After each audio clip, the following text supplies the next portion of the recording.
I'm in a season where several big projects are on hold until I deal with tasks I've been procrastinating on. I thought I was just going to tie up some loose ends until one thing led to another. Suddenly I was dismantling tanks, creating a vibe in the sunroom, seeding an amphipod army, and making peace with an aquarium that defeated me months earlier. They say procrastination is the thief of time. While that's probably partly true, there's usually a reason we put things off. For me, I decided long ago that if I were going to build an animal room, it would have to be something I could easily maintain in a short amount of time. In many ways I did precisely that, but the full realization of it has taken longer than it probably should have as I put things off. For context, there are two primary considerations in this: enclosure maintenance and occupied space. Incorporating numerous natural elements and processes allows me to minimize the need for excessive hands-on maintenance. I've had that locked in for years. However, since some amount of maintenance is always required, it's best if access to the tanks is easy. That's where I've had less success. In the past, I wanted to hold as many tanks as possible to maximize space. That placed many of them high or low on a rack, thus making them a challenge to access. I still did, of course, but things were more complicated than they should have been. I began addressing this last year by establishing a new rule. If the tank isn't both easily maintained and accessed, it's a bad design. That's when I began remaking older setups with access in mind and racks that house fewer tanks. These adjustments have made things more enjoyable, but only to a certain extent because I only finished a portion of the room. A serious error halted the momentum. I finished building a rack for Walnut and a new Firebelly Toad setup, only to discover that I made it based on the height of a 40-gallon tank instead of a 75-gallon. That meant Walnut's tank barely fit, and it had to go back for the time being. Thankfully, the Toad tank was a custom build, so I was able to adjust it to fit. The same goes for the other tank, which I just built the other day. Saying I dragged my feet to build a replacement is a bit of an understatement because that was 7 months ago.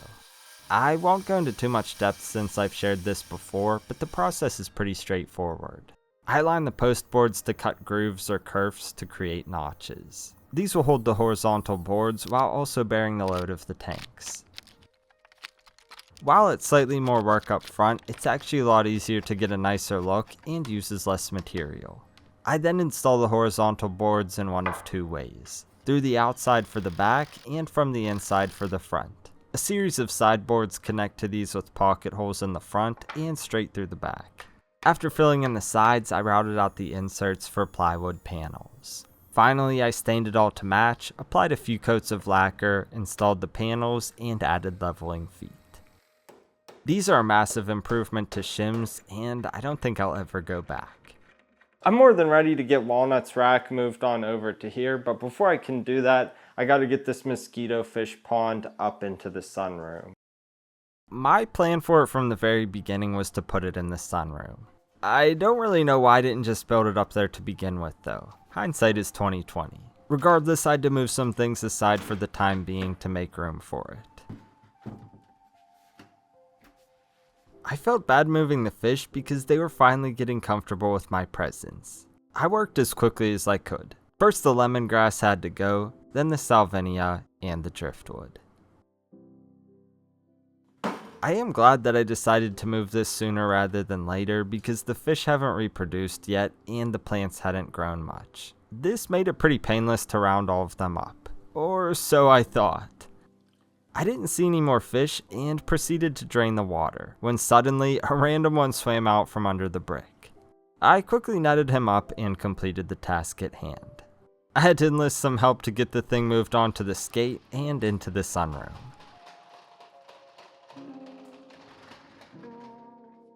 As I dropped the lemongrass in and began filling, I realized this was going to be a straight up vibe. The lad even got wind of the action when I got the other elements and wanted to supervise. With Tone on duty, I did my absolute best to get everything exactly how I had it before. He made sure of it. Eventually it was ready for the fish again, and I was relieved to set them free. Thankfully they didn't skip a beat either, and were curious about what I was up to immediately. I figured I'd give them some food for a peace offering.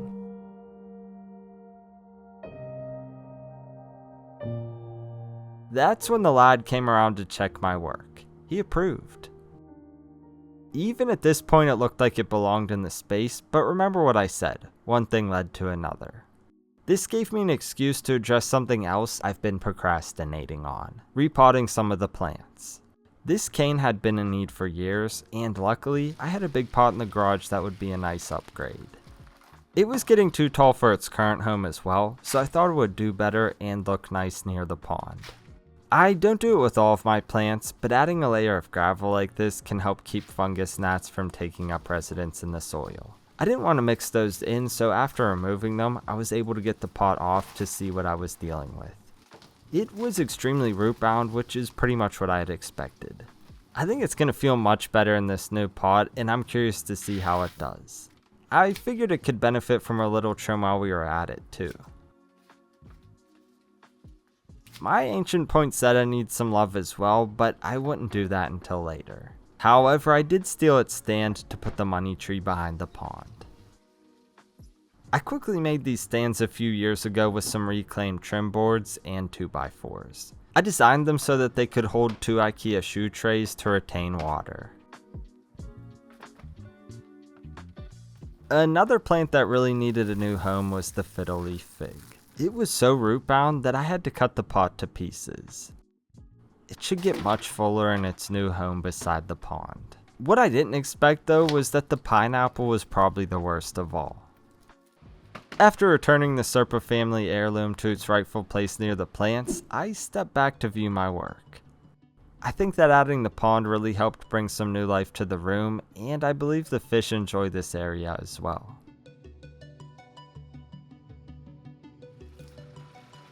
Plus, I can easily use their water to bring nourishment to the plants, which I think they'll appreciate. With the pond in its rightful place, I could finally bring in Walnut's new rack. Now, this isn't where it will stay, but it's the only place it could go for now, and I was on a mission to finish what I started. He's hiding behind the cypress knee right there. See if I could get him. I was able to get him no problem. Moving the tank was another story. I'd been down this road before, so I knew what had to be done. I scraped off water stains, drained it down, and removed easily accessible materials. Then I vacuumed out the sand. The cypress knees are mounted on stones and can only be removed when the tank is pulled from the stand. While doable, it's a little sketchy. Either way, that made it much easier to move the tank onto the new rack. I did my best to get everything back to how it was before. I felt bad doing it this second time, and unfortunately I'll have to do it another time when I move the rack again. However, at least I was able to get Walnut moved over without any issues, and I was so relieved to finally get rid of the old rack. It's almost as though nothing even happened either, because he liked me again immediately. That said, something was missing from his tank: botanicals. That was a win-win, because I needed some for the final thing on my to-do list. I put those on to boil while I got to work seeding an amphipod army. That's where the Metaframe aquarium came in. It's been going for many years now, and I think it's finally time for something new. I have scuds in many of my aquariums, but this tank has the most. In fact, I always pull them from it for new builds. However, it's really challenging to get them. I've also wanted to make a tank specifically for them in the quarantine room for quite a while. I knew I'd do that soon when I made the Dropoff aquarium, which is why I stocked it with Chili Rasbora, who I knew could coexist well with these Phoenix Rasbora. The only issue would be catching them. It probably would have been impossible with all the hardscape, so I began dismantling the tank. Since these items are well established, I'd reuse them again for the scuds. I also like to repurpose old substrates from dismantled setups for these tanks. They might not look as nice, but work just as well. Since the Dropoff aquarium is now fully cycled, it no longer needs the filter sponge, so I connected it to this tank. Surely they'd feel at home with the same hardscape as well. There must have been some living on it because they were already swimming around. I figured I might as well go and add the plants too. Back at the Metaframe tank, and all I could see were a few scuds. No pun intended, but I had to fish around to find the Rasbora. It wasn't too much of an issue though. I was excited to see them join the others. They were greeted immediately and became one big family.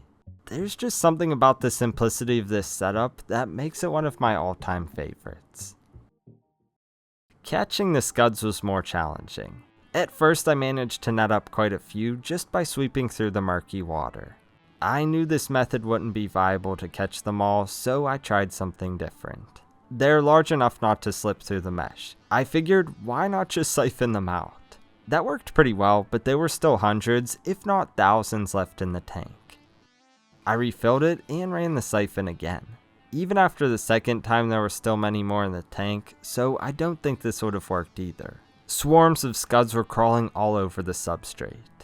I knew it had to be done, but it was going to make a serious mess of the new tank.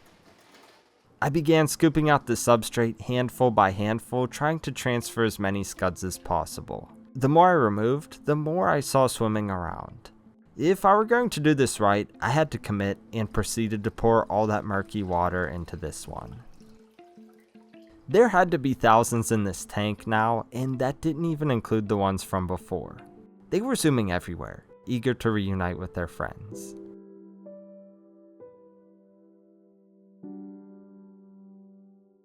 A little uneventful because we can't see them, but they're in there. After a few hours I could tell this wasn't going to clear up on its own and gave it a massive water change. There was a lot of activity. It didn't look much better after all of that. Even so, I knew it would clear up now and just had to trust the process. In the meantime, I sprinkled in the botanicals. Walnut wanted his as well.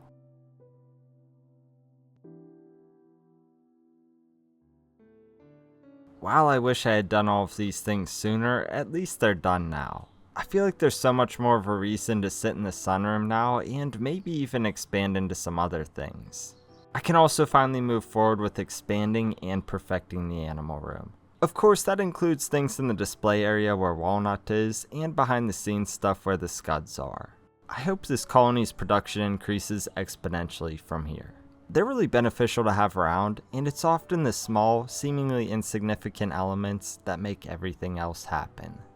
I can't wait to show you the room when it's built out more, but that'll be a while. I'll link up the last time I did a full tour of everything just to give you a rough idea of what I'm working with and the build for the mosquito fish pond. As always, thank you so much for watching, and until next time, Serpa Squad, take care and peace.